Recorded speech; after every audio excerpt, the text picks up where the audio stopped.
Merci beaucoup. Donc, bonjour tout le monde, on va débuter. Mon nom est Antoine Verville. Vous le savez, je serai votre animateur pour ce deuxième talk show qui porte cette fois-ci sur la conciliation des milieux naturels et agricoles. Certains d'entre vous avaient assisté au premier talk show, donc j'espère que cette deuxième édition sera aussi à la hauteur. En fait, j'en suis certain, puisqu'on a plusieurs invités très intéressants à vous présenter aujourd'hui. Il s'agit d'un vrai de vrai talk show, donc vous n'avez pas accès à activer vos caméras ou vos micros. Il n'y a pas non plus de période de questions qui est prévue, mais il y a un module de questions et réponses, Q&R, au bas de votre écran que vous pouvez utiliser pour poser une question à l'un ou l'autre de nos panélistes ou de nos invités. Donc, une fois leur intervention terminée, ils pourront aller jeter un coup d'œil aux questions ou aux commentaires là, et y répondre selon leur convenance. Donc, je vous introduis la thématique du talk show d'aujourd'hui. On le sait, la pression sur les territoires et les activités agricoles est grande. D'un côté, il y a les activités urbaines, les développements industriels qui génèrent des empiètements sur les terres agricoles. De l'autre, on a un règlement sur les exploitations agricoles, le REA, qui impose dans son annexe un gel sur le développement des territoires et des activités agricoles, notamment pour contrôler les surplus de phosphore, ce qui est un objectif tout à fait louable. Au cours des dernières années, on a aussi procédé à l'identification de menaces aux sources d'eau potable dans les analyses de vulnérabilité des sources. On a aussi adopté un ambitieux objectif d'aucune perte nette de milieux humides et hydriques. Et ces approches-là nous portent à croire qu'on pourrait faire certains gains écologiques par la restauration de milieux humides ou la restauration de cours d'eau sur le territoire agricole. Ce sont certainement des approches prometteuses, mais malgré toute leur pertinence, il y a certains intervenants dans le milieu agricole qui peuvent percevoir ces restaurations de milieux naturels comme des empiètements sur le territoire agricole ou encore comme une perte nette en agriculture. Donc, on vise zéro perte nette en milieu humide et hydrique, mais on pourrait appliquer le même concept en agriculture et tenter de tendre vers un zéro perte nette d'activité ou de superficie agricole, par exemple.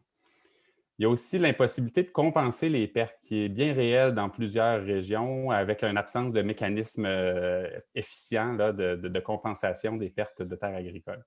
Donc, ce talk show survient aussi à quelques jours, normalement, du dévoilement d'un nouveau cadre normatif en zone inondable qui devrait se pencher aussi sur la question de la culture dans certains littoraux au Québec.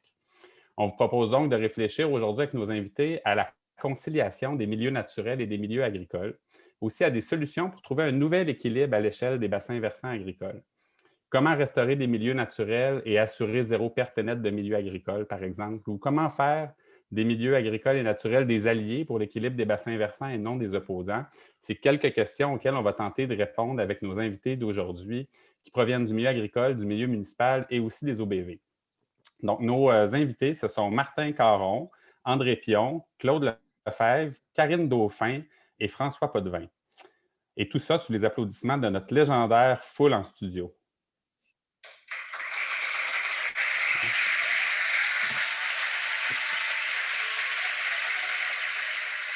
Merci, merci.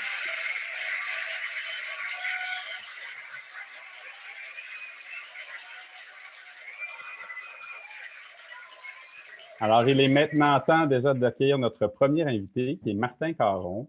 Martin Caron est producteur laitier à Louisville. Il est aussi premier vice-président de l'Union des producteurs agricoles et c'est un allié de longue date pour les dossiers agro-environnementaux au Québec et de gestion de l'eau et des sols en milieu agricole. Donc, Martin Caron, bienvenue. Bonjour tout le monde, bienvenue. Je le disais en introduction, les milieux agricoles subissent beaucoup de pression dans les dernières années, notamment à la fois par l'étalement urbain, par des développements industriels dans certaines régions, mais aussi maintenant par la restauration de milieux naturels en vertu des nouvelles lois et règlements, notamment sur les milieux humides et hydriques. Comment est perçue dans le milieu agricole cette volonté de restaurer des milieux humides et hydriques? C'est une bonne question, Antoine. Puis, dans un premier temps, il faut peut-être réaliser quelque chose, c'est qu'au niveau de l'Union des producteurs agricoles, ça fait, il y a peut-être 25 ans de ça, c'était notre première stratégie agro-environnement qui était mise en place. Et déjà là, on commençait à promouvoir, entre autres, les pratiques adaptées. Et de voir aujourd'hui, ben, il y a des ajouts qui se font, l'évolution scientifique, mais dans les ajouts qui se font, c'est qu'on voit ben, les réglementations qui se rajoutent. On parle de milieux humides et hydriques, zones du littoral, tout ça. On ajoute avec ça toute la question des changements climatiques qui sont là aussi, qui sont un petit peu plus là. Mais je vous dirais que moi, la protection, oui, des milieux humaines et naturelles, bien, c'est bien important, il faut les protéger, mais c'est d'autant plus aussi important de protéger les superficies cultivables, entre autres. Mais il faut être capable d'amener le côté stratégique et le côté accompagnement. Il y a de l'évolution qui se fait, cette évolution-là, il faut qu'elle continue.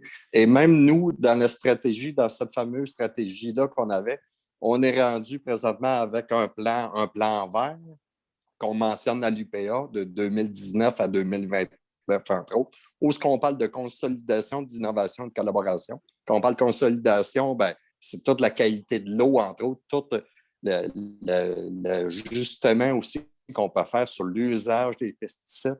Du côté innovation, bon, on parle de tout au niveau de la recherche, entre autres, sur les changements climatiques et le partenariat qui est là en collaboration bien important, puis autant au niveau des OBV ou d'autres partenaires, c'est là-dessus qui est misé. Pardon, c'est super intéressant. Là, accompagnement, innovation, collaboration, c'est des voies, je pense, là, pour trouver des pistes de solutions. Il y a aussi plusieurs intervenants qui amènent le dossier financier sur la table, là, où on entend plusieurs intervenants proposer qu'il y ait des compensations des producteurs agricoles, par exemple, pour la perte de revenus ou de territoire agricole lorsqu'on fait des processus de gains écologiques. Comment est-ce que vous, Martin, et l'UPA ou les producteurs voient cette avenue-là, une telle proposition de compensation pour perte de revenus? Bien, peut-être, Antoine, il faut y aller de l'avant, mais en même temps, il faut bien comprendre les producteurs productrices agricoles du Québec. C'est que la première chose, c'est des entreprises privées et qui se doivent d'être rentables, tout ça. Ça, c'est un élément, je pense qu'il faut continuer à saisir. Ce n'est pas la mauvaise volonté que les producteurs ne veulent pas aller et faire des gestes, mais la première affaire, c'est qu'on est dans des marchés de compétitivité, entre autres, que ce soit au niveau des Américains, tout ça. C'est que le côté de rétribution, ben, on voit d'un bon oeil. Il y a déjà des pays, et je pense, entre autres en Europe, on voit des pays, aux États-Unis aussi, on commence à voir ça. Donc, c'est là en place. Il y a peut-être 4 éléments que je dirais quand on parle de rétribution. Le premier élément, je vais parler de reconnaissance des pratiques agricoles. Ça, c'est un des éléments, entre autres, qui est important. On le voit présentement avec le PAD, le ministère de l'Agriculture, qui commence à soulever ça, de reconnaître les bonnes pratiques agricoles. L'autre aspect, on parle des biens et services écologiques au niveau de la rétribution. Ça, je le fais en lien avec la protection d'espèces, la protection aussi des zones, des milieux naturels. Ça, je vois ça un petit peu là-dessus.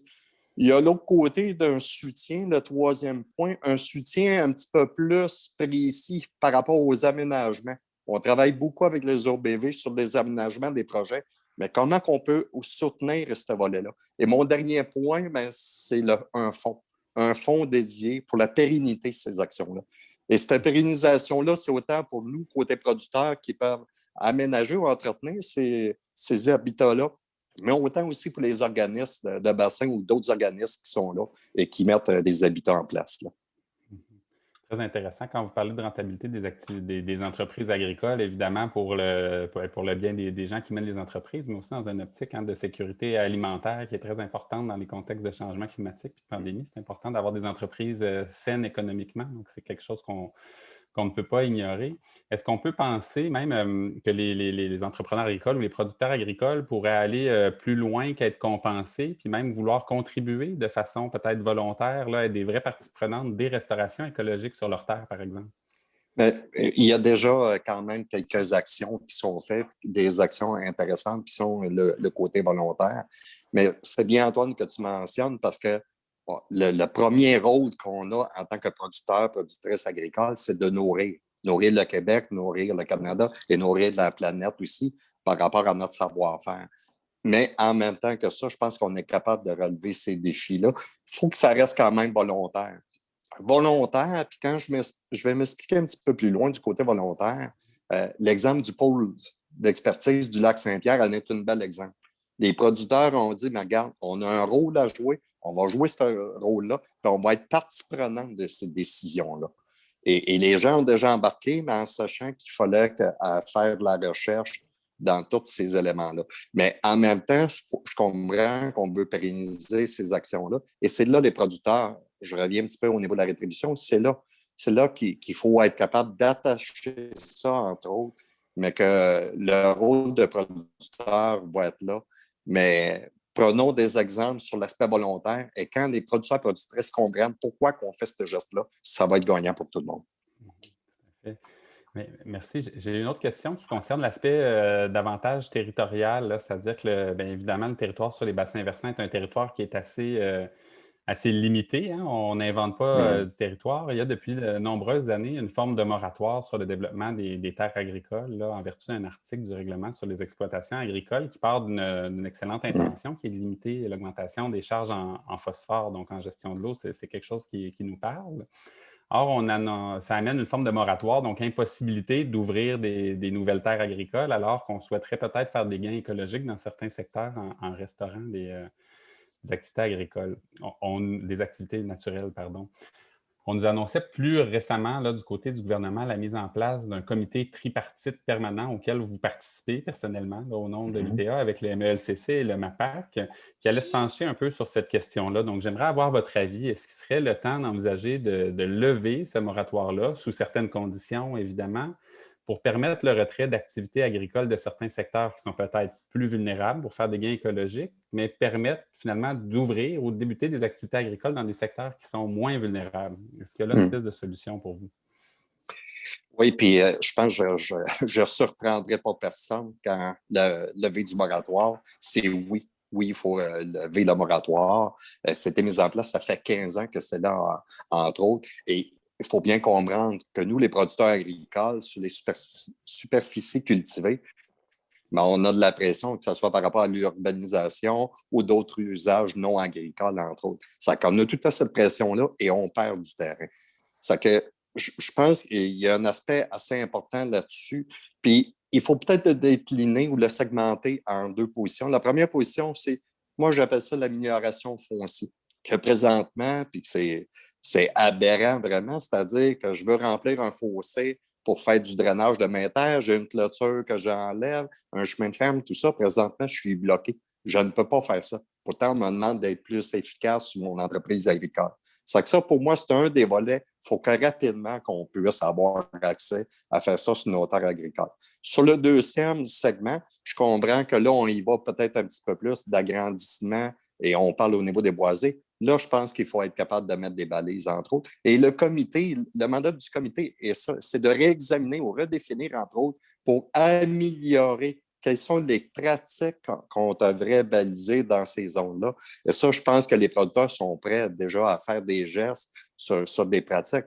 Et encore là, il n'y a pas de mauvaise volonté, il y a une évolution. Et cette même évolution-là, je pense que tout le monde va être d'accord avec moi, que ce soit au niveau des organismes de protection de la faune, tout ça. On a fait des aménagements il y a 20 ans ou 15 ans. Et là, on change les affaires parce qu'il y a une évolution, il y a un côté de recherche qui est là.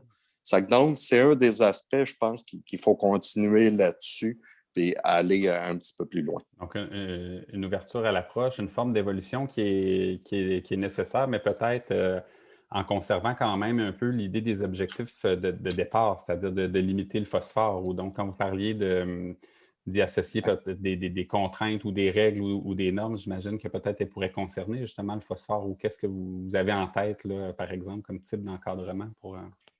Mais je pense qu'on prend exemple de la couverture des sols, entre autres, c'en est un des exemples aussi, qui a un lien bénéfique, oui, pour la rétention.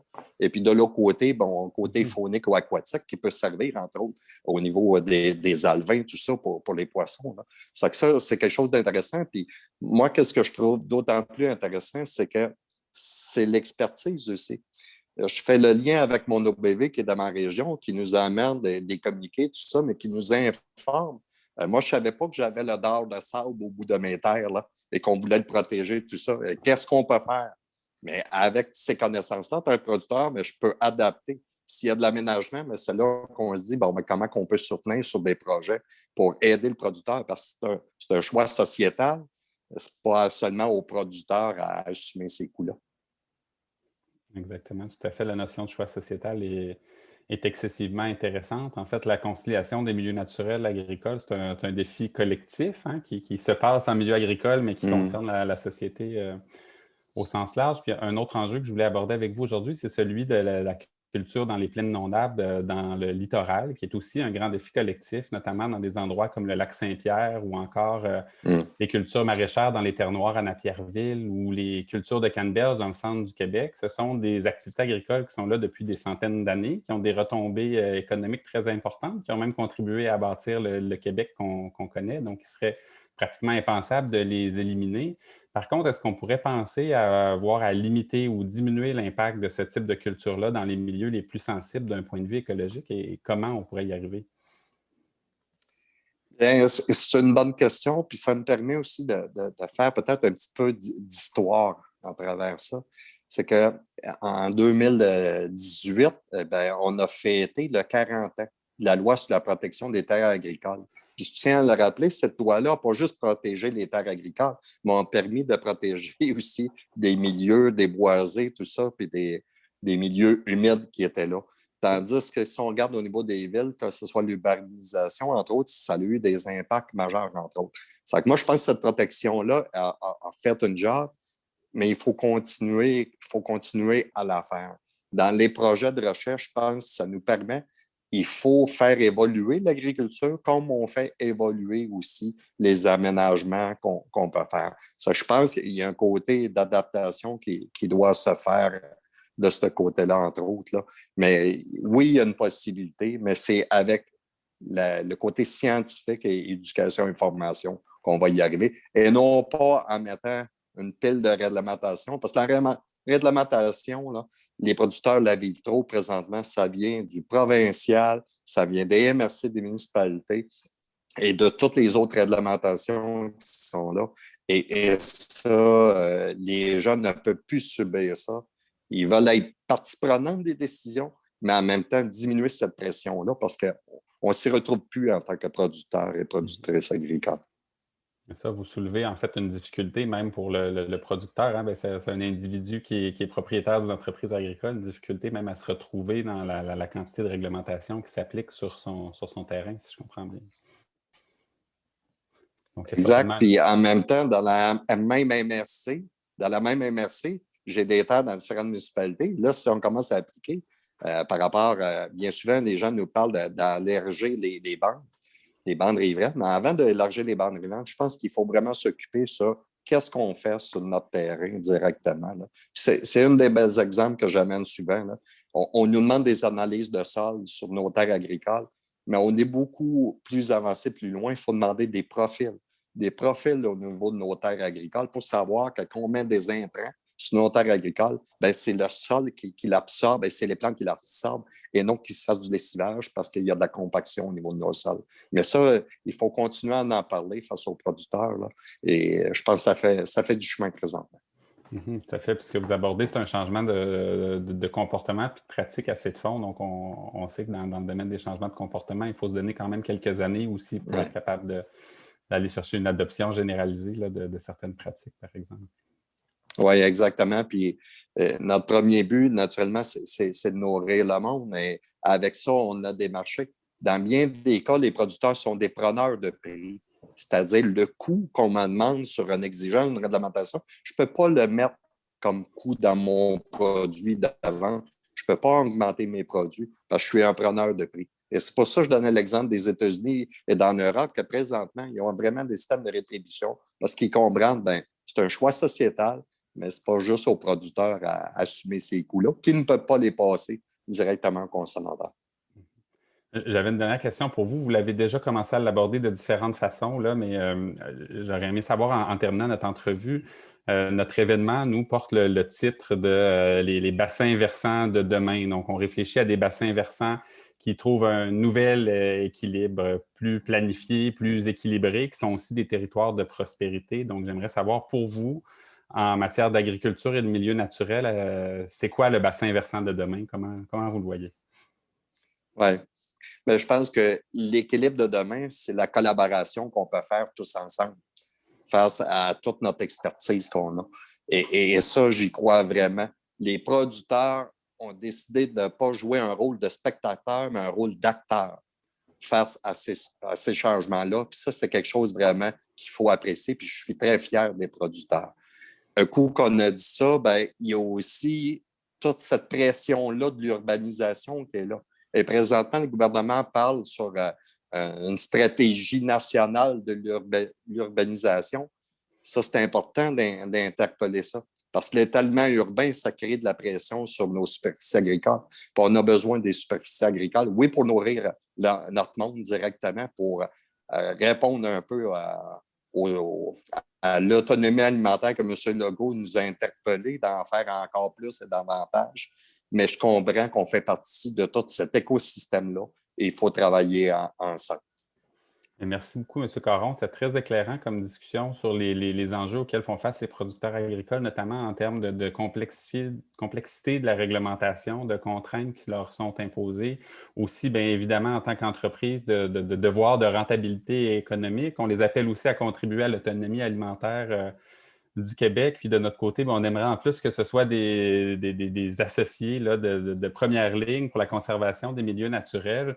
Donc, c'est un seul territoire, mais où il y a énormément d'intérêts et d'attentes qui convergent. Là. Donc, j'espère en tout cas que notre conversation d'aujourd'hui aura permis au moins à tous nos téléspectateurs de prendre conscience de cette réalité-là. Puis j'entends aussi très bien l'appel à la collaboration, au partage d'informations, à l'utilisation d'informations scientifiques là, que vous nous lancez aujourd'hui. Donc, bien, merci énormément d'avoir été avec nous. Puis je vous invite à consulter là, la section questions et réponses. S'il y a des gens qui souhaitent y ouvrir des questions, M. Caron là, pourra aller y faire un petit tour. Il est accompagné aussi de Galia Chahine à l'UPA qui pourra contribuer à répondre à certaines questions si vous en avez.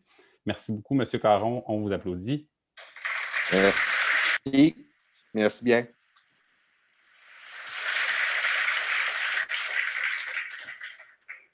Donc, notre deuxième invité aujourd'hui est André Pion. André est producteur agricole dans la région de la Baie-Missisquoi et il est président aussi de l'équipe locale du projet Castor.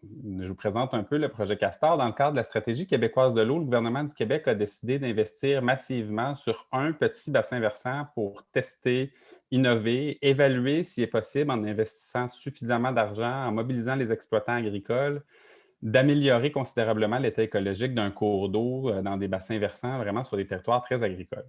Donc, après une forme d'inventaire et de recherche, c'est le ruisseau Castor qui a été sélectionné et les premiers travaux sont déjà entamés. Monsieur Pion est président de l'équipe locale, donc il mène à la tête, il mène le projet là, sur le terrain. Donc, Monsieur Pion, merci d'être avec nous. Merci de l'invitation. La première question que j'ai pour vous est toute simple. En fait, j'aimerais que vous me décriviez un peu, là, pour le bénéfice de tout le monde qui nous écoute, votre bassin versant, le ruisseau au Castor, à quoi ça ressemble en termes de nombre de producteurs, de type de culture, de superficie, de gestion de l'eau?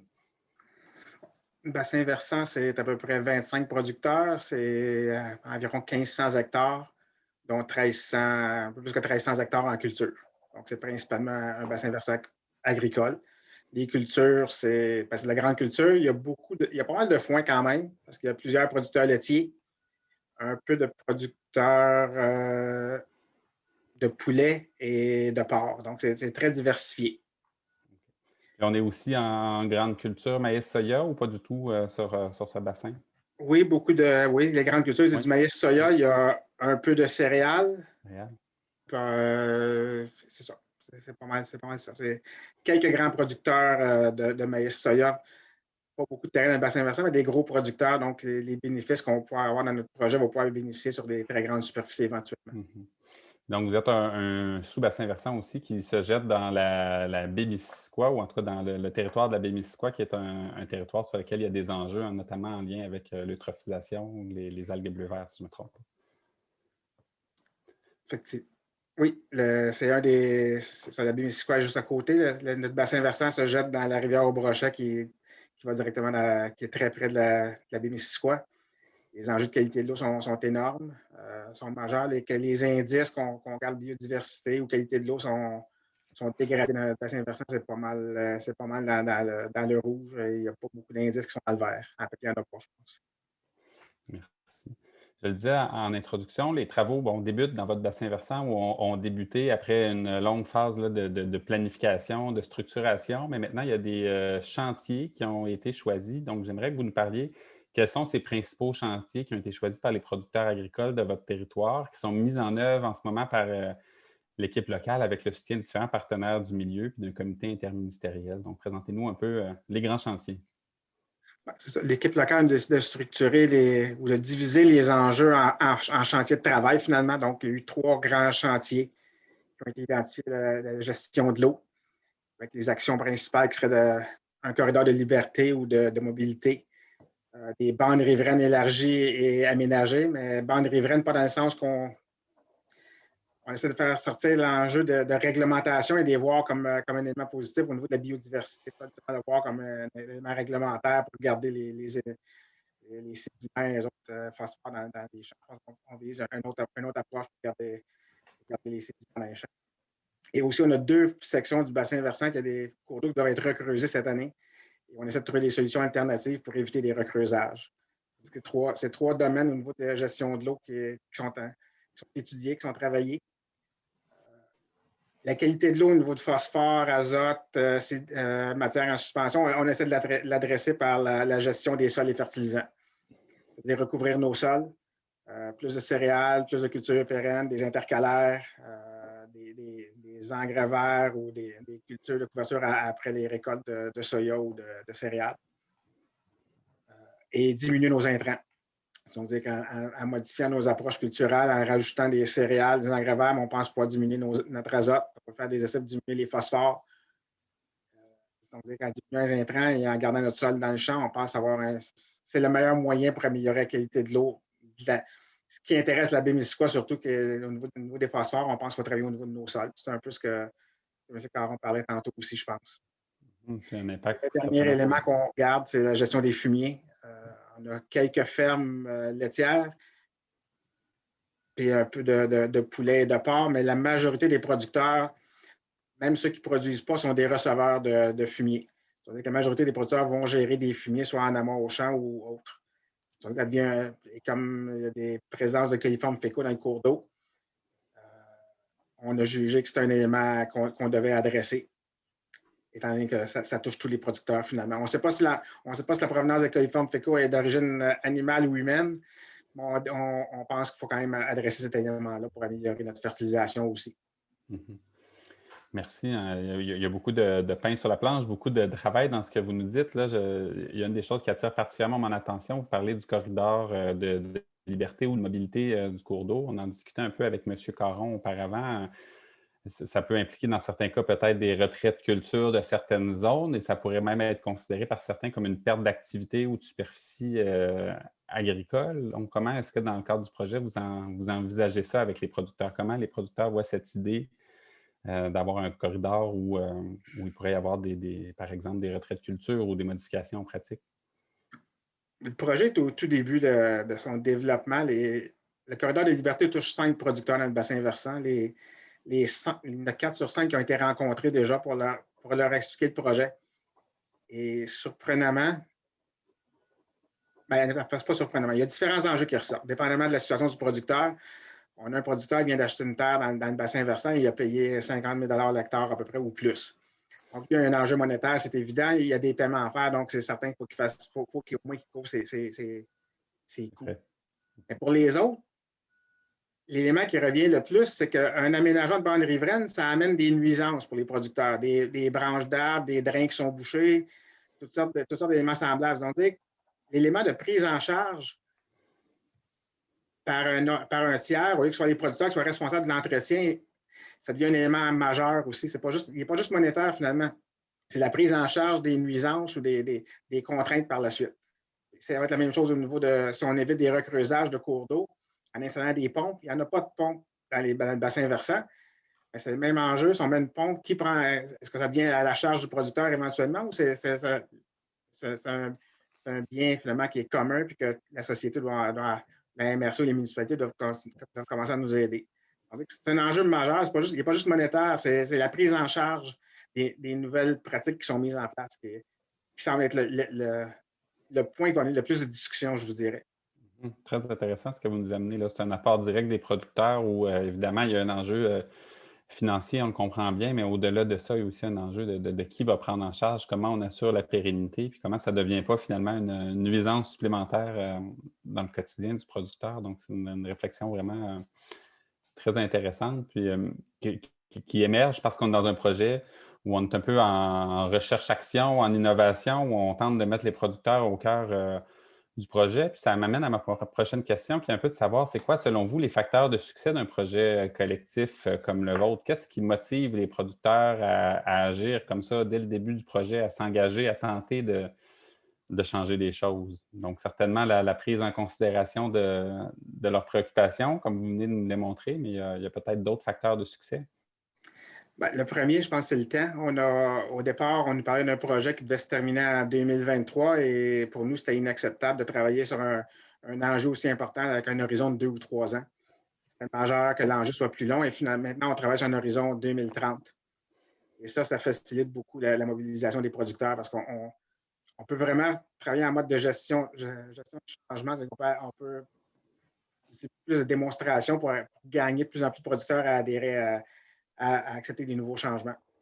Donc, le temps est un élément majeur. Vous l'avez dit un peu indirectement, c'est que le producteur au cœur des décisions, au cœur des choix, finalement, ça, c'est majeur. Tous les producteurs à qui on a parlé veulent faire quelque chose. Il faut les faire parler, il faut les écouter, il faut comprendre ce qu'ils veulent faire puis aller à leur vitesse. Si on arrive avec un règlement, si on leur impose des solutions, ça ne sera pas long qu'ils vont nous dire qu'ils sont plus intéressés de nous parler. C'est vraiment l'enjeu majeur. C'est le temps et producteur au cœur du projet. Je me répète, tous les producteurs nous ont dit la même chose. Il faut qu'on fasse différent, il faut qu'on fasse mieux. Bien, tout le monde a sa solution, sa petite solution, puis là, il s'agit de mettre tout le monde pour travailler ensemble. L'écoute est là, c'est très intéressant. Donc, il y a un élément qui est majeur, qui est important, qui est finalement, il y a un transfert de connaissances à faire vers les producteurs. On veut faire quelque chose, on ne sait pas toujours quoi, on ne sait pas toujours comment, on n'a pas toujours les outils. Ça veut dire que c'est un élément majeur du projet, c'est qu'on travaille avec des experts dans les domaines. Quand on parle de gestion de cours d'eau, on travaille en étroite collaboration avec le responsable des cours d'eau de la MRC. Quand on parle de gestion des sols et fertilisants, on travaille avec des clubs conseils pour faire des transferts de connaissances auprès des producteurs pour adopter des nouvelles pratiques culturelles. Ça va prendre du temps, mais c'est ça, c'est de là que l'horizon temps devient notre meilleur allié pour gagner des adeptes, finalement. Tout à fait. Puis d'aller chercher le soutien le plus adapté possible. Hein, vous l'avez dit sur différents sujets, ce n'est pas les mêmes personnes. Parfois la MRC, parfois le Club Conseil. Bon, il y a beaucoup de chercheurs impliqués dans ce projet-ci aussi. Donc, aller chercher vraiment le bon soutien au bon moment pour la bonne chose. C'est un peu ce que j'entends dans ce que vous nous dites. En fait, il faut amener aux producteurs les gens avec qui ils veulent travailler. Si on leur impose les ressources, on leur impose les façons de faire, ça ne fonctionne pas. Si les gens choisissent avec qui ils travaillent, mais ils vont avancer. On n'ira peut-être pas dans le sens que les gouvernements voudraient ou certains organismes voudraient. On va se rendre au point où est-ce que tout le monde veut aller finalement. On va prendre notre chemin, on va y arriver. Des fois, on peut peut-être arriver plus vite que si on prenait le chemin qui nous était proposé parce que la mobilisation va être plus facile. Oui, puis j'aimerais vous amener aussi sur l'aspect financier. Puis je suis très content que vous m'ayez parlé d'autres choses avant. Ça démontre qu'il n'y a pas que l'aspect financier non plus qui compte dans la prise de décision des producteurs agricoles, mais c'est quand même un élément important dans ce projet-ci. Bon, le gouvernement investit environ 5 millions dans le bassin versant du projet du ruisseau au Castor, bon, pour des actions par les producteurs, mais aussi pour de la recherche. Il y a différents types de dépenses, mais c'est quand même un investissement assez important considérant la superficie du bassin versant. Pour les producteurs avec qui vous travaillez, l'importance de les compenser financièrement là, pour ce qu'ils font est laquelle? Puis à quel type de compensation ils s'attendent davantage, par exemple? On fait juste commencer. Je vous dirais, présentement, l'avantage majeur que je vois des compensations, c'est qu'on peut aller gagner la confiance des producteurs. Quand on leur dit, c'est l'objectif du projet, c'est qu'ils ne perdront pas d'argent s'ils font une bonne action, s'ils adoptent une nouvelle pratique. Pas perdre d'argent pour plusieurs personnes. Ça ne veut pas dire la même chose pour personne, finalement. On dit qu'on va travailler individuellement avec des gens pour s'assurer qu'ils ne perdront pas d'argent, mais on lui dit le budget est là, c'est nous autres qui décident, c'est approuvé par une autre partie, le ROBVQ. Mais l'objectif, à la base, c'est que vous ne perdrez pas d'argent. Ils nous font confiance. Finalement, ça devient un outil ça devient une mesure incitative, finalement, pour amener les gens à essayer. Tu ne perdras pas d'argent, essaye-le. Si on se plante, c'est pas grave, tu ne perdras pas d'argent. Si tu en fais plus d'argent, mais on ne te compensera pas, tu seras heureux. Mais c'est bien plus comme élément incitatif à essayer des nouvelles choses. Vu que la décision est prise au niveau de l'équipe locale et du ROBVQ, ça devient très simple à gérer. Ce n'est pas des longs processus décisionnels et les producteurs ont confiance au processus dans ce temps-là. Ils savent que si on leur dit que vous ne perdrez pas d'argent, ils nous font confiance, ils essayent, on voit les résultats. L'argent, c'est bien plus pour motiver les gens à essayer, je vous dirais. On n'est pas encore au gros stade de dire ça me prend tant de dollars pour couvrir mes coûts de production. On n'est vraiment pas là encore. Plus un incitatif à changer ou à envisager de changer un peu les façons de faire pour essayer autre chose. Ben, l'exemple que je vous donnerais, c'est au niveau des cultures de céréales. Il s'en fait très peu dans le bassin versant. Quand on écoute les agronomes, on nous dit que c'est payant à faire des céréales. C'est aussi rajouter une céréale dans la rotation, ça fait un cycle de rotation qui est plus payant qu'un cycle maïs-soya. Mais les producteurs ne le font pas. Il y a une raison s'ils ne le font pas. Entre autres, c'est qu'ils jugent que ce n'est pas aussi payant. Donc, l'argent nous permet de leur faire essayer. Ils vont se rendre compte d'eux autres mêmes si c'est plus payant ou aussi payant. Si on n'avait pas cette mesure-là au départ pour qu'ils l'essaient, ils ne l'essaieraient pas finalement. Et c'est vrai que c'est aussi payant, mais à un moment donné, l'argent ne sera plus nécessaire. La méthode va être pérennisée. Les producteurs vont l'adopter dans leur pratique courante. Mais ça prend de l'argent au départ pour les faire essayer, je vous dirais. C'est là encore la mesure incitative. Merci. J'ai une toute dernière question pour vous aujourd'hui, avant qu'on se quitte. C'est de savoir, en fait, qu'est-ce qui attend les producteurs du ruisseau au castor dans les prochaines années ou même dans les prochaines semaines? C'est quoi les premières actions là, qui pourraient être mises en place prochainement? En fait, on a déjà commencé l'automne dernier avec les céréales des blés d'automne. Et ça, on avait une semaine pour se décider. Donc là, l'argent a permis de dire, on a dit aux producteurs, ça va être un projet clé en main. Vous n'avez pas vos semoirs, vous n'avez pas votre semence encore. Il y en a, en fait, trois producteurs sur 4 qui ont essayé. Il n'y avait jamais semé de culture d'automne. Donc, on leur a dit, inquiète-toi pas, on s'occupe des semis, mais suis ce qui se passe dans ton champ pour apprendre la culture. On a déjà commencé céréales d'automne. C'est un bel hiver qu'on a eu, donc tout a passé au travers. On va essayer un peu d'intercalaire. Il va y avoir beaucoup de travaux au niveau du cours d'eau. Éviter au moins un recreusage certain cette année. Le corridor de liberté, c'est un projet qui avance très bien. Ça va cheminer dans la prochaine année. On espère déjà avoir des accords pour des retraits de superficie. Ça va devenir toute la question de pérennisation de ces actions-là. Bien, merci beaucoup, M. Pillon. Discussion très intéressante. Là, puis vous terminez en disant là, toute la question de la pérennisation des actions. Je pense que c'est en effet un bel enjeu là, sur lequel on pourrait se repencher dans une autre discussion, là, mais d'amener à adopter des actions qui sont davantage pérennes ou des changements pérennes là, sur nos territoires est certainement un enjeu très important. Donc, je vous remercie beaucoup d'avoir été avec nous. Je vous invite à rester et à aller jeter un œil sur les questions et réponses. Si jamais il y en a quelques-unes pour vous, vous êtes accompagné aussi de Marco Allard au ROBVQ qui pourra aussi répondre à certaines des questions s'il y en a sur le projet du ruisseau au castor. Donc, merci beaucoup.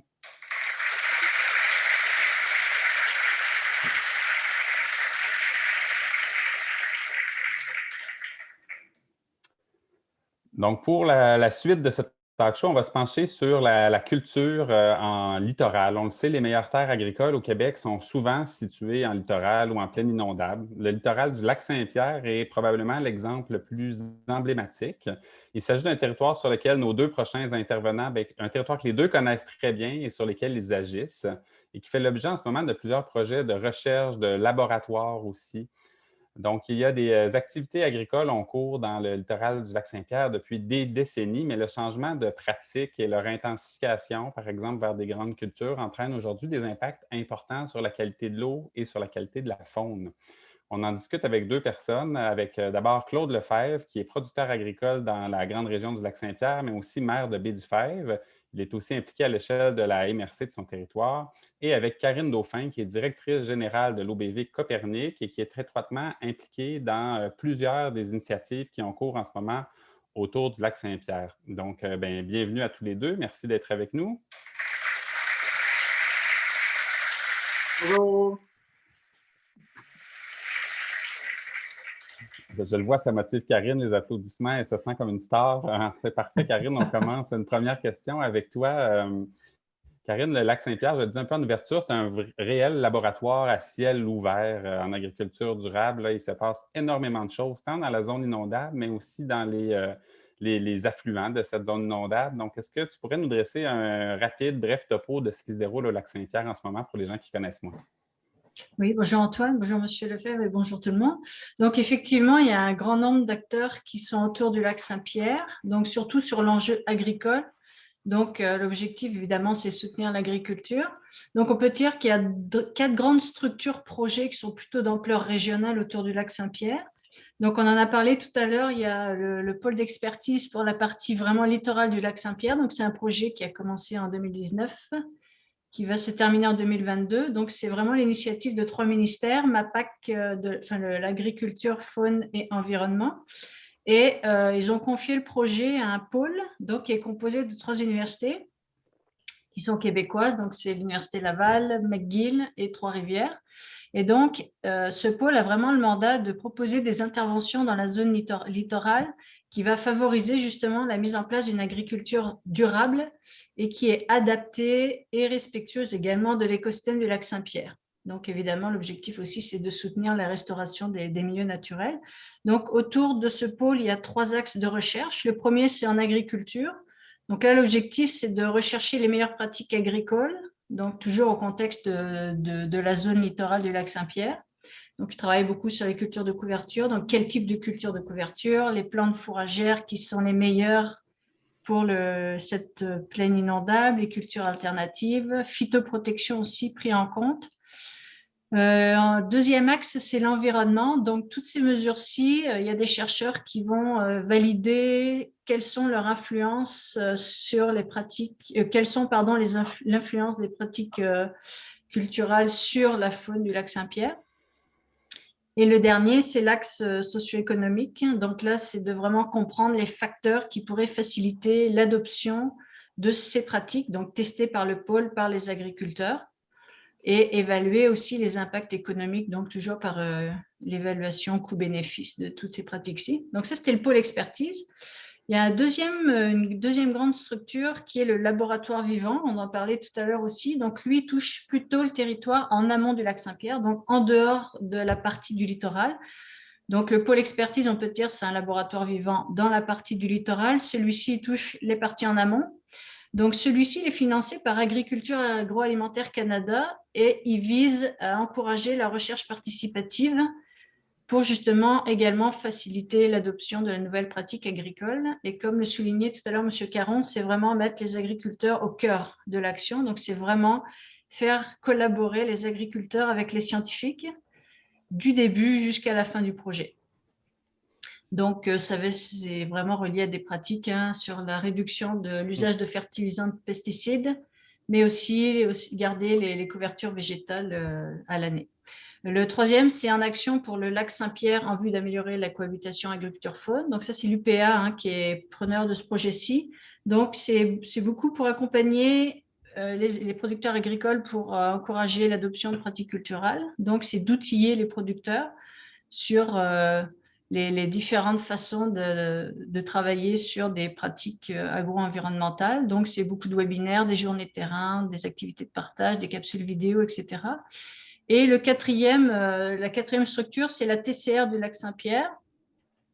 Donc, elle, oui, c'est axé sur l'agriculture, mais aussi d'autres enjeux, qui est coordonnée par l'ASIP du lac Saint-Pierre. Donc, c'est depuis 2013. Donc, l'objectif, c'est vraiment concerter les personnes et les organismes qui sont concernés par les enjeux liés au lac Saint-Pierre. Donc, il y a 5 priorités: conservation des milieux humides et hydriques, cohabitation agriculture-faune en zone littorale, amélioration de la qualité de l'eau. Ça prend en compte aussi la navigation commerciale et la gestion écologique des niveaux d'eau. Donc, ça, c'est vraiment les 4 grandes structures autour du lac Saint-Pierre avec des laboratoires, des essais, des actions, etc.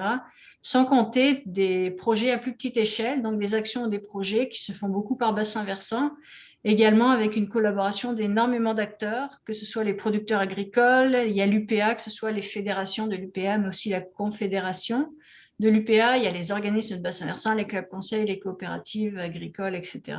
Donc eux, ces projets-là sont financés, entre autres, la Fondation de la Fondation de la faune du Québec, c'est des programmes fédéraux et provinciaux également. Il faut savoir aussi qu'il y a énormément aussi d'acteurs qui font des mesures en continu de la qualité de l'eau et des habitats du lac Saint-Pierre. Donc, on compte le ministère de la Faune, il y a aussi au niveau fédéral, le ministère de l'Environnement aussi, puis des universités. Donc, on continue, on mesure les impacts de tous ces projets-ci. Merci, Karine. C'est vraiment là, en quelques minutes, un tour d'horizon qui permet de constater qu'il y a beaucoup d'initiatives sur le lac Saint-Pierre, autant en termes de discussion, d'acquisition de connaissances, de suivi, de concertation, de laboratoires ouverts. Donc, c'est un territoire où il y a beaucoup de discussion, de réflexion. Puis, tu participes à la majorité de ces initiatives-là. Donc, je me permets de te demander, à ton avis, en ayant là, participé à l'ensemble ou presque de ces initiatives, est-ce qu'il est vraiment possible de penser cultiver en zone inondable et de maintenir une qualité acceptable d'écosystème? C'est un des enjeux, hein, des écosystèmes aquatiques au lac Saint-Pierre. Et si oui, ce serait quoi les pratiques qui sont actuellement soit reconnues ou étudiées qu'on devrait privilégier dans les zones inondables? En d'autres mots, est-ce qu'on peut vraiment penser acceptable de maintenir à long terme certaines pratiques dans nos grands littoraux, puis ce serait lesquelles?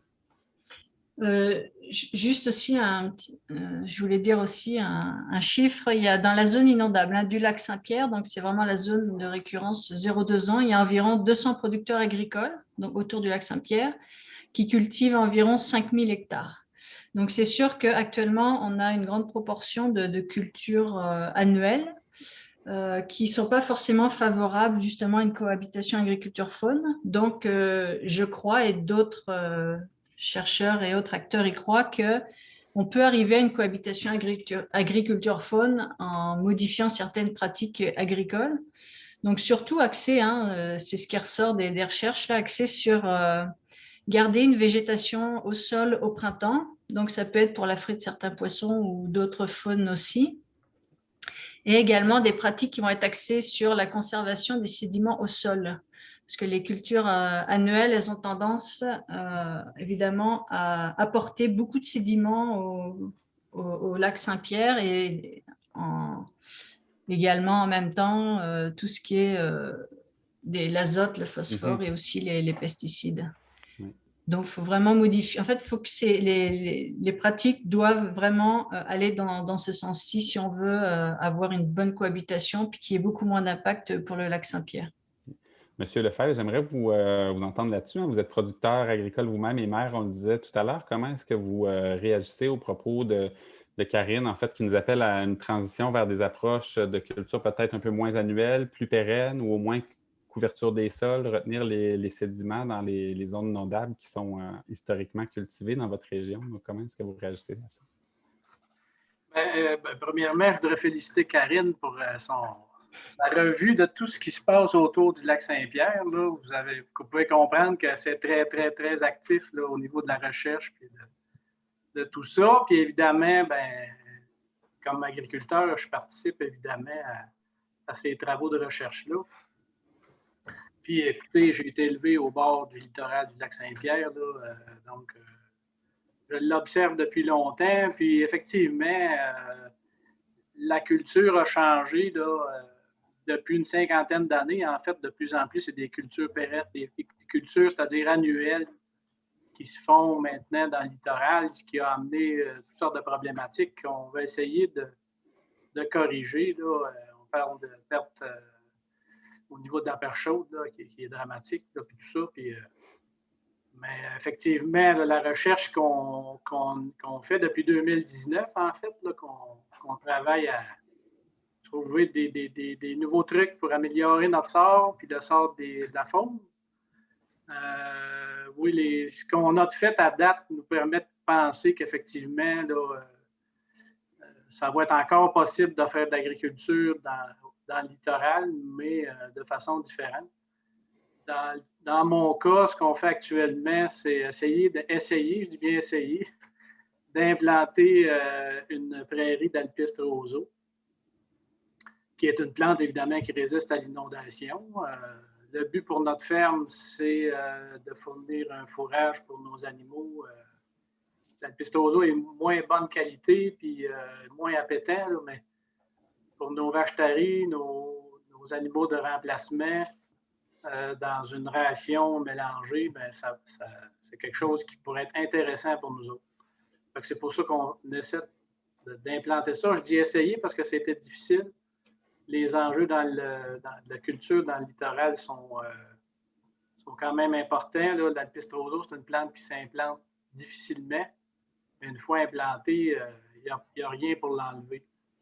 Mais on est encore à notre 3e année d'essai d'implantation.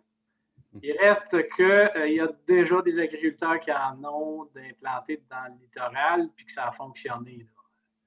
Dans le passé, on l'a vu, puis moi, je pense que c'est une plante qui pourrait être d'avenir, en tout cas, pour ce qui nous intéresse, effectivement. C'est une forme d'enjeu pour la période d'implantation. Puis c'est intéressant que vous me parliez d'Alpiste roseau parce que ma prochaine question concernait les inondations. Évidemment, le lac Saint-Pierre, c'est une région qui subit occasionnellement ou même fréquemment là, des inondations. Puis ces inondations-là peuvent entraîner des dommages aux cultures, des pertes de culture même, des pertes économiques. Comment est-ce que ça entre dans la prise de décision des producteurs? Parce que de notre côté, vous nous dites de plus en plus de grandes cultures annuelles. Donc, pourquoi est-ce qu'on veut continuer à cultiver des cultures annuelles dans ces espaces-là du point de vue du producteur? Donc, ma question est très naïve, là, mais on aimerait vous entendre là-dessus.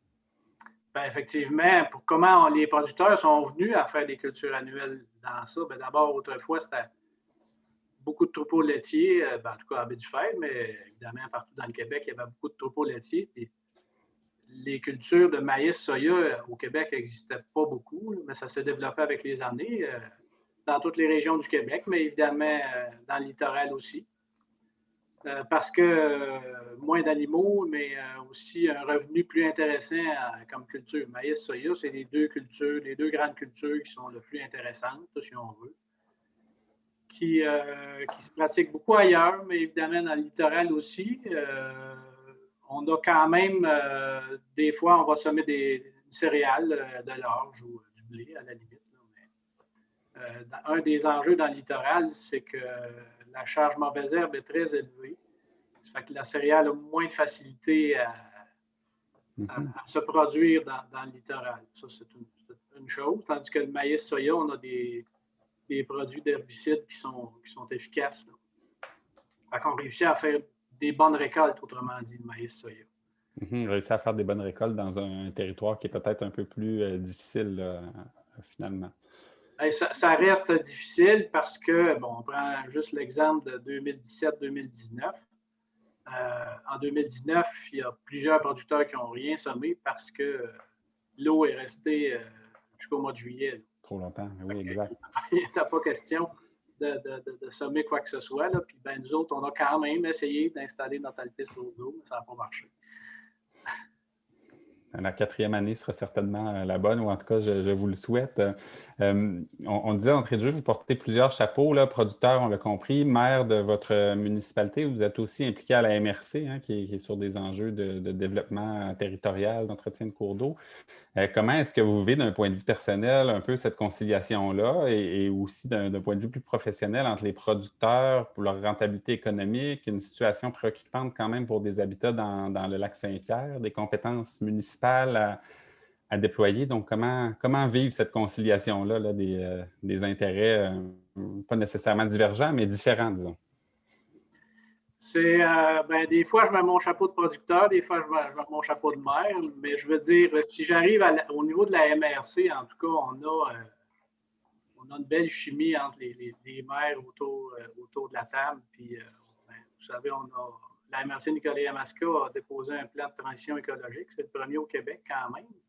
Fait qu'on a quand même, au niveau de la MRC, une préoccupation au niveau de l'environnement, puis on est tout à fait conscient. On a même une réglementation qui est en accord avec celle du gouvernement, à savoir qu'on n'a pas à cultiver plus bas que la ligne des hautes eaux. C'est décrit un peu comme ça, là, évidemment. Mais il reste qu'on est conscient que si on enlève ça demain matin, ça ne sera pas une bonne idée, disons. Il y a une période de transition certainement à prévoir hein, dans l'approche. Ben oui, il y aura une période de transition, mais on ne le voit pas comme on le voit pas. Nous autres, notre but, c'est vraiment pas d'enlever l'agriculture dans le littoral. C'est vraiment de continuer à ce qu'il y ait de l'agriculture là, mais beaucoup plus faunique, évidemment. Puis même, je pense qu'on va y arriver. Il y a tellement de trucs d'essais qui se font dans le littoral. Moi, je suis très optimiste quant la finalité des choses. Mais la MRC, on est dans le mode d'accompagnement, pas rien qu'au niveau de l'agriculture, évidemment, dans toutes choses, mais peut-être plus particulièrement en agriculture, en ce sens que c'est notre moteur économique dans notre MRC, l'agriculture. Et on veut qu'elle soit prospère, puis tout ça. Ça fait que l'idée, c'est évidemment, c'est pas d'empêcher l'agriculture, mais c'est d'avoir une agriculture qui est plus respectueuse de l'environnement. Puis on investit beaucoup de moyens, beaucoup d'argent aussi. Là. Notre plan de transition, on a des budgets reliés à ça. C'est sûr que là, actuellement, notre gros effort, c'est le respect de notre réglementation sur les bandes riveraines.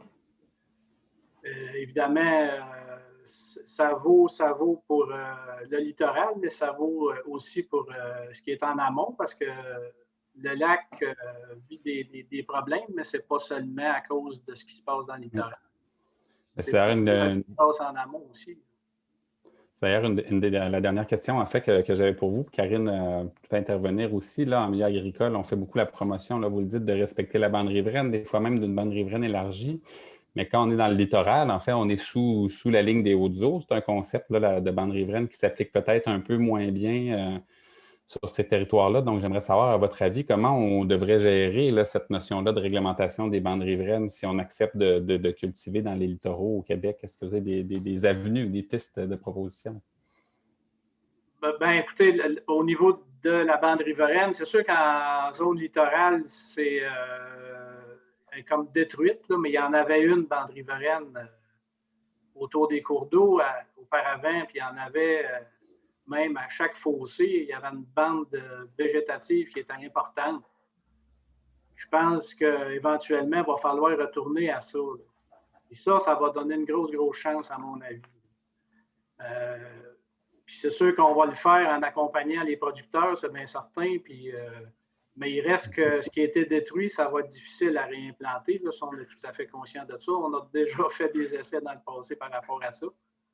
Puis, on plante des arbres une année, puis l'année suivante, l'inondation arrache tout. Tu sais. Ça ne sera pas évident, mais il reste que ça a déjà existé, donc c'est pas encore possible de réimplanter ça. Karine, sur ce sujet? Pour répondre à ta question aussi, là, c'est sûr que les 3 mètres à partir de la ligne des hautes eaux est compliqué en zone inondable à calculer. Là. Donc, on pourrait, j'imagine, faire les 3 mètres depuis la berge vers le terrain. J'imagine qu'on pourrait les calculer comme ça. Là. Parce qu'on parle aussi du 1 mètre minimum, là, selon la hauteur de la berge. Là, mais... Donc, j'imagine qu'on le calculera comme ça. Là. Bien, merci beaucoup à tous les deux. M. Lefebvre, j'entends aussi la difficulté là, sur ces territoires-là de restaurer des milieux naturels parce qu'évidemment, quand on subit des inondations répétées, c'est des milieux pour lesquels il est plus difficile d'implanter des végétations, par exemple. Là. Donc, un besoin peut-être d'accompagnement sur cet aspect-là ou de recherche-action ou de développement technologique. Là. Donc, très, très intéressant comme point, ce que vous nous amenez. Donc, bien, je vous remercie beaucoup tous les deux. Il va déjà être le temps de passer à une prochaine invitée, mais c'est très pertinent là, ce que vous nous avez présenté. Ça nous a permis vraiment de un peu mieux comprendre de Lac-Saint-Pierre, tout ce qui s'y déroule et les enjeux à la fois économiques et écologiques, fauniques même là, du Lac-Saint-Pierre et de la culture dans sa zone inondable. Donc, merci beaucoup à tous les deux d'avoir été avec nous. Plaisir. Il n'y a plus d'applaudissements. Je vous invite à rester dans la questions et réponses, là, aller jeter un œil s'il y a des questions pour vous, d'aller y répondre, s'il vous plaît. Et on accueille notre dernier invité qui est François Potvin. François est président de l'Association des gestionnaires régionaux de cours d'eau du Québec, la GRCQ. Il est lui-même gestionnaire de cours d'eau à la MRC de Maria-Chapdelaine au Saguenay-Lac-Saint-Jean. Et on veut discuter avec lui aujourd'hui d'entretien des cours d'eau en milieu agricole. Donc, François, merci d'être avec nous. Oui, bonjour.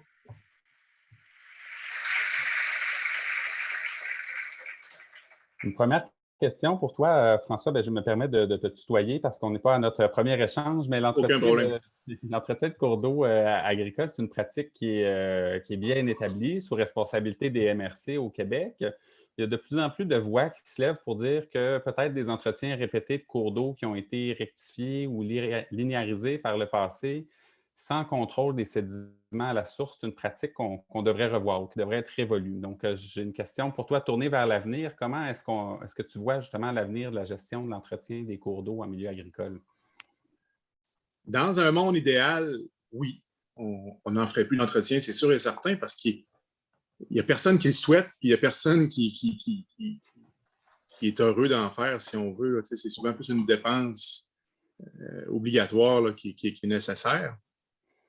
Mais dans ce monde idéal-là, ça voudrait dire qu'on contrôlerait tous les apports de sédiments aussi dans le cours d'eau, parce que le nerf de la guerre par rapport à l'entretien des cours d'eau, on le sait tous, hein, c'est les sédiments. Puis on sait que la compétence des MRC par rapport à la loi sur les compétences municipales, ça limite au lit du cours d'eau. Fait que tout ce qui sort d'en dehors, on a la responsabilité de la finalité. Fait que c'est là. Puis on a tout entendu les autres intervenants. On le voit qu'il y a beaucoup d'acteurs, il y a beaucoup de concertation à y avoir. Puis c'est là, je pense, que l'avenir, vers quoi va l'avenir? On parle beaucoup de réglementation aussi, puis on entendait bien M. Caron par rapport à ça, puis on le vit, inquiétez-vous pas, on le vit à tous les jours. Là. Appliquer un règlement, je pense qu'il n'y a rien de plus difficile au monde là, que d'avoir à expliquer ça et à bien le gérer. Là. Puis on le voit, les règlements en place, on pourrait se poser la question, est-ce qu'ils ont fait leurs preuves? On entretient encore des cours d'eau, il y a encore des sédiments, pourtant, les 3 membres de bande riveraine sont respectés quand même la plupart du temps. Fait que, c'est dur de dire que les règlements en vigueur sont adéquats à 100% du territoire, c'est la solution, c'est juste qu'il faut les appliquer comme il faut. Il y a beaucoup de questions à se poser, il y a beaucoup de choses à évaluer. Quand on voit là, des projets de recherche, comme on a vu tout à l'heure, les projets de Ruisseau Castor, c'est un peu ça aussi l'avenir. Il faut se poser des questions, puis il faut voir la réalité. Là. Il y a beaucoup d'acteurs, c'est pas pour rien, c'est qu'il y a beaucoup de questions à se poser, puis il y a beaucoup de solutions à emmener. Là. Fait que, si pour aller plus loin que le minimum requis par les règlements, ça va prendre des actions volontaires. Ça va prendre du soutien financier aussi. On ne peut pas dire aux producteurs agricoles, c'est votre responsabilité, occupez-vous-en, puis améliorez l'environnement, puis on ne peut pas les taguer de pollueurs ou de briseurs de l'environnement. On a toute une part de la solution à emmener, puis il va falloir que tous la mettent, là, je pense. Là, pour... Un grand appel au dialogue, à la collaboration aussi, là, que tu lances dans ta réponse, puis quand tu nous dis que votre rôle à vous est uniquement dans le lit du cours d'eau, mais que les problèmes viennent d'ailleurs, là, il y a forcément un appel à la collaboration dans tout ça. Oui, ça c'est clair. Puis là, quand on parle, là, la question finissait en disant comment on voyait l'avenir, puis si on veut un jour réduire ou diminuer les entretiens, c'est pas juste une question d'MRC. C'est pas juste une question de producteur, c'est pas juste une question de silo. Il faut tout travailler ensemble, il faut tout avancer. Fait que oui, prenons-le comme un appel à tous. Il y a une question économique derrière tout ça là, aussi qui m'amène à la deuxième question. Bon, on entend aussi dans certains milieux agricoles, j'en pointerai pas du doigt, mais qu'on entretienne, qu'on enlève les sédiments, sinon ça m'amène des pertes de rendement agricole. Donc, il y a encore des régions où on a un intérêt à entretenir un peu là, cette forme de cours d'eau qui ont été linéarisés, puis avoir un entretien efficace là, par la MRC pour maintenir nos pratiques agricoles, maintenir nos rendements. Est-ce que, d'après toi, il serait possible d'envisager qu'on restaure certaines dynamiques plus naturelles de cours d'eau, des bromards, des milieux humides riverains ou peut-être même des choses moins ambitieuses, là, mais redonner quelques courbes à nos cours d'eau sans nécessairement arriver à des pertes de rendement agricole? Donc, si oui, de quelle façon? Comment vois-tu ça? Et je ne pourrais pas aller plus loin qu'avec le oui, parce que malheureusement, j'aurais tendance à répondre que non. C'est la façon que c'est profilé aujourd'hui. On le voit, les cours d'eau sont vraiment linéaires. Ils vont emprunter souvent les lignes de l'eau ou les espaces un peu moins cultivés. On ne peut pas revenir à l'équilibre, au dynamisme, l'équilibre Jacques Cartier, là, quand les premiers sont arrivés, là, on ne pourra jamais revenir à cette dynamique naturelle-là, sans perte, ça c'est sûr et certain. Là. Là, on parlait de reméandrage, on parle d'enregistrement de bandes riveraines. On va tout le temps empiéter sur le territoire agricole, on n'a pas le choix. la question à se poser, c'est est-ce que l'inverse a été fait? Est-ce qu'on a empiété sur la dynamique naturelle des cours d'eau?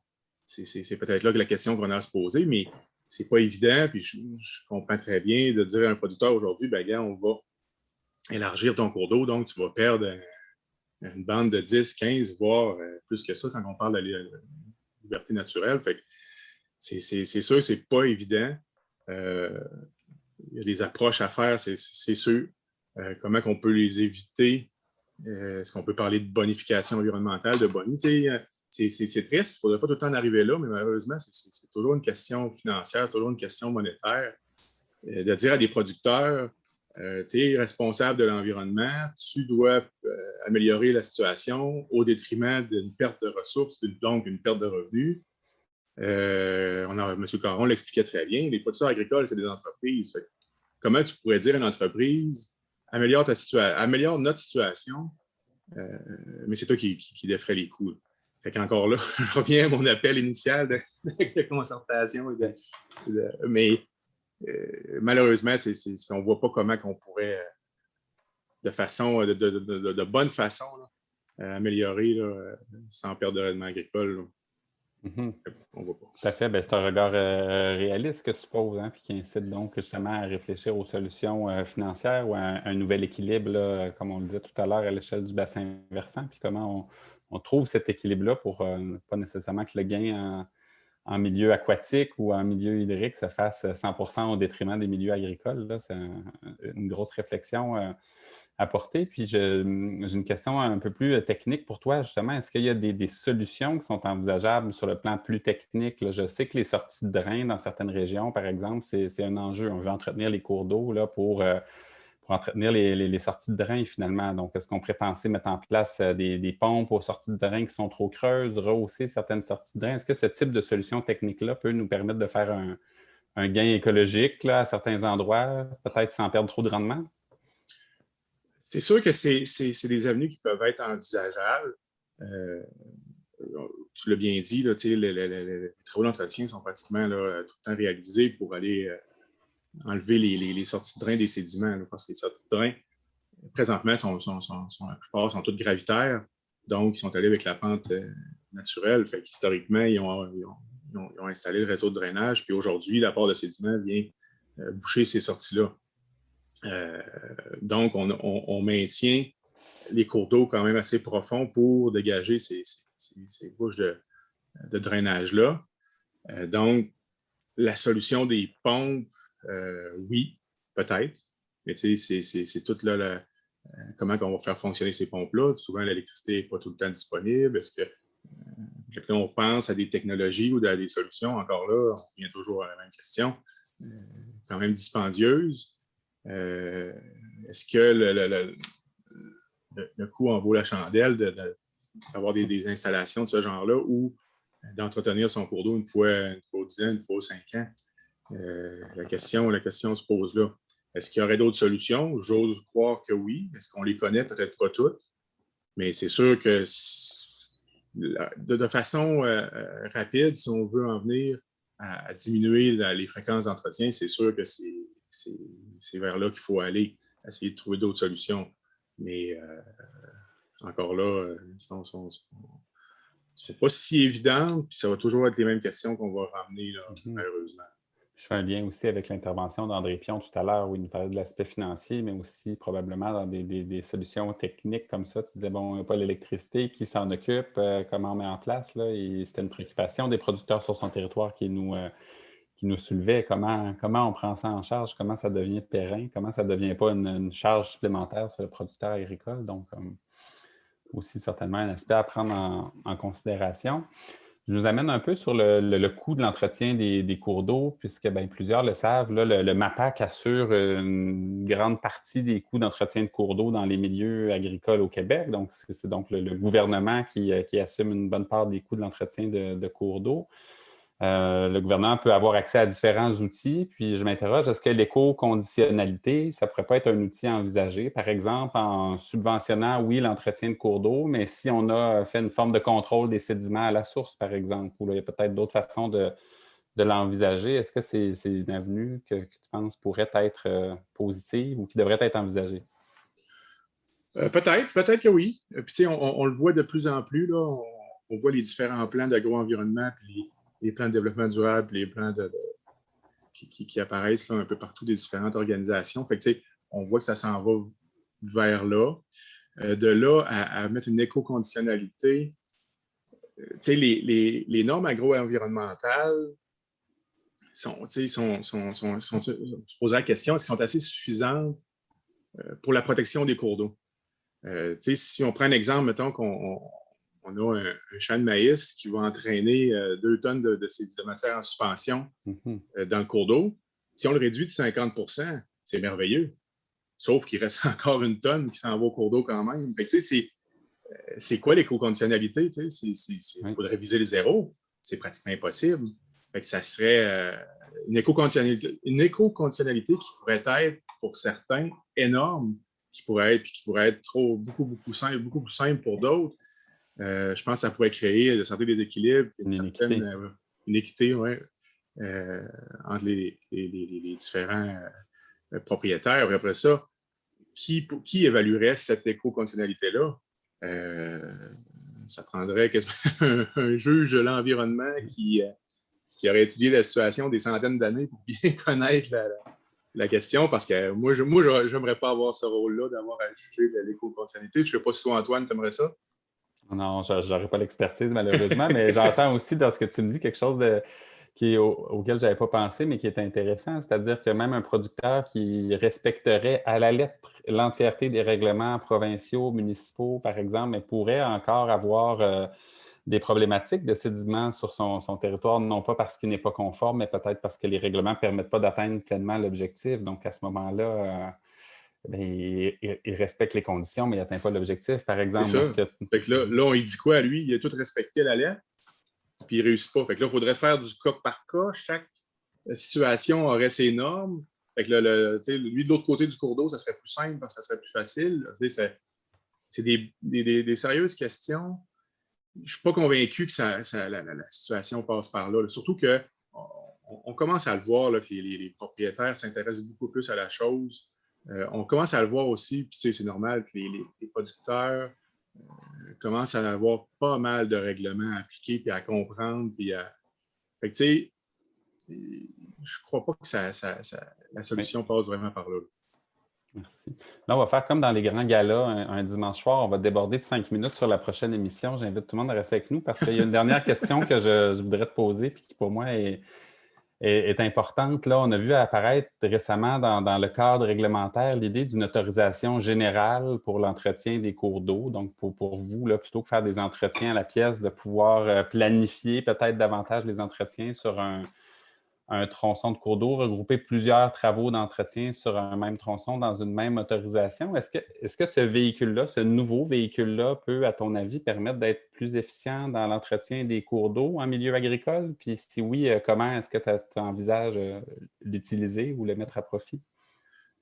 De dire qu'il peut être plus efficient, il est quand même tôt. Là, on débute, là, les premiers gestionnaires commencent à déposer leur première demande. Là. On va faire un bilan de la situation, c'est sûr, puis je pense qu'on va améliorer. Puis on s'améliore aussi. Là, je pense que tout changement, habituellement, tend à améliorer la situation. Moi, je pense que ce genre d'approche-là va amener un peu plus de consultation et de concertation qu'on parle toujours depuis le début. Là. On n'aura pas le choix de réfléchir un peu plus, puis de penser un peu plus globalement pour voir les différents travaux, puis essayer de trouver des solutions plus pérennes. Là. J'ose espérer qu'on va sortir un peu du mécanisme là, de demande d'action. Là, on a une demande, on la fait, puis sans se poser d'autres questions. Là. J'ai l'impression je suis convaincu que c'était le but aussi de l'exercice. Puis c'est vers là qu'on discute aussi, puis c'est vers là qu'on amène les différents gestionnaires là, à essayer de réfléchir plus globalement, de faire peut-être une approche par bassin versant. Fait que j'ai espoir. Ça reste, c'est sûr, quelque part, ça reste aussi une certaine forme de bureaucratie aussi, en espérant que ça simplifie le tout, puis que ça nous permette là, vraiment de réfléchir un peu plus, puis de se concerter. Un outil potentiellement justement intéressant pour prendre le temps de réfléchir un petit peu plus à une vue d'ensemble, mais il faut se donner encore un peu de temps pour l'essayer, l'expérimenter et voir ce qu'il est capable de produire comme outil. Oui, puis c'est le premier changement du genre depuis que les MRC ont la gestion des cours d'eau dans leurs cours. Là. Fait que, c'est la première fois les gestionnaires vont pouvoir parler du passé, puis vont pouvoir parler du futur. Là. Fait que je pense que l'exercice va être très profitable, là, mais peut-être pas l'année prochaine. Donnons-nous encore peut-être 2-3 ans. Bien, merci énormément, François, d'avoir été avec nous. C'est la dernière question que j'avais pour toi. J'en aurais eu plusieurs autres, mais le temps nous limite, donc merci. Au plaisir.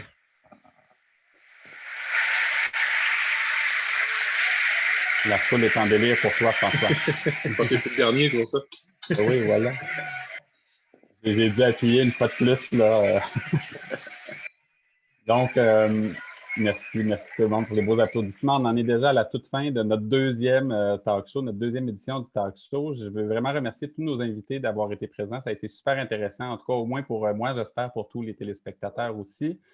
C'est une discussion que je comprends qui est à poursuivre dans les prochaines années pour qu'on puisse s'assurer que les intervenants des milieux agricoles et de la gestion de l'eau demeurent et deviennent même encore plus des alliés dans la recherche d'un nouvel équilibre, une prospérité à l'échelle du bassin versant. Donc, de ne pas envisager ou le moins possible les activités agricoles, les activités de gestion de l'eau comme étant en opposition, mais vraiment comme étant deux activités, deux types de milieux nécessaires pour le Québec, à la fois pour le maintien des services écologiques, pour l'autonomie alimentaire, par exemple, là, et je passe à plusieurs autres bénéfices. Donc, après la pause, je vais inviter tout le monde à se joindre à nous pour le 5 à 7. C'est sous un autre lien que mon collègue Sébastien pourra vous partager dans le chat, mais qui est disponible aussi sur la page de l'événement. Donc, un 5 à 7 pour lever notre verre au mois de l'eau, évidemment, jouer un mois de l'eau, et pour participer à notre magnifique quiz sur la gestion de l'eau avec notre animateur Jean-Philippe Giroux. À gagner un tout nouveau livre, Un pays de rivière de mon collègue et ami Normand Cazelet, qui est au Roban, et aussi une inscription gratuite à notre prochain rendez-vous des OBV. Donc, encore une fois, merci beaucoup à tout le monde. Merci à nos invités. Puis, on se retrouve dans quelques minutes pour le 5 à 7. Je vais inviter aussi peut-être François à rester quelques minutes connecté pour vérifier si les gens ont des questions à te poser dans les questions et réponses là, et à y répondre. Je n'en vois pas pour le moment, mais il y en aura peut-être qui vont arriver dans les prochaines minutes. Donc, merci tout le monde.